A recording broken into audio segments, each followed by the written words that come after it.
Oh. Hi, I'm Amy, Hi. not Punky Brewster.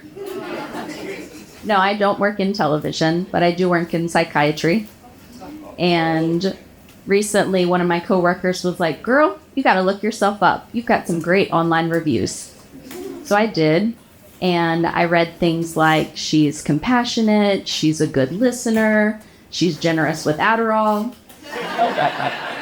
Wait, what? No. But if anybody needs my card, I'll be in the back afterwards. No, but seriously, cash pay preferred. No, it's a great profession. I love psychiatry. I love what I do. I get to help people through some of the lowest, darkest, most difficult times of their lives.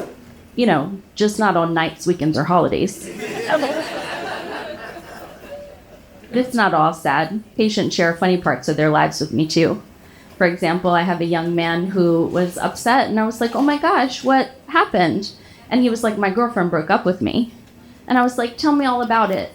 And he said, "She broke up with me. She said I didn't wear deodorant." Can you believe that? She should have broken up with me because I live with my parents. Now I'm married. I've been married for 15 years. Thank you. And when my husband and I first met, we met on eHarmony, and I was a nursing student in the States, and he was deployed in Afghanistan.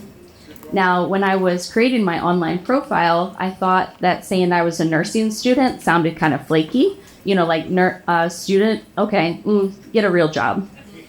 So instead, I said I was a nurse. Because with online profiles, you have to embellish a little bit. You know, skinny photo angles, face and boobs, no belly, lie that you have a job.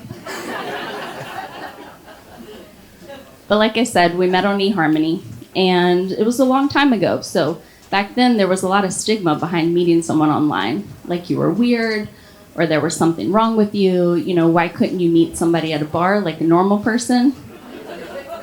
So my husband would tell people different kinds of things. He would tell people that we met at a furries convention, at an Eyes Wide Shut orgy, at church. But like I said, I've been married for a long time, and when you've been married a long time, sometimes you have to spice things up in the bedroom. Turns out sriracha is too spicy.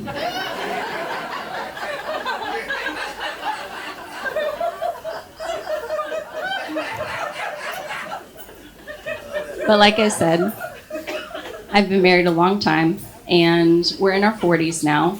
And as you get older, you start talking about end of life.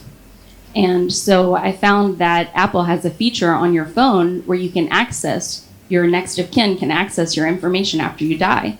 And I was like, oh my God, that would be so helpful. I mean, you know, God forbid, but if that were to happen, how helpful would it be to access somebody's bank account and insurance policies and all that stuff? So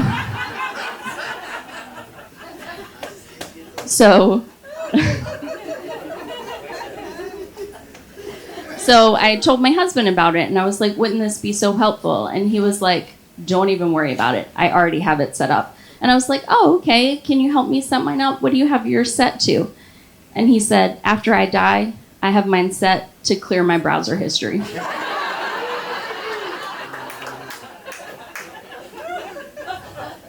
I also have a dog. I have a dog, so cute. He's getting older, and he's having some trouble walking. And so we took him to the vet, and the vet says it's arthritis.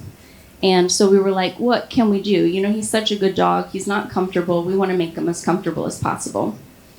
So the vet gave my dog a medical card. And we were like, you know, hesitant. But we were like, well, you know, we want to make him comfortable. We want to do what the vet recommends. But the vet didn't tell us about the side effects.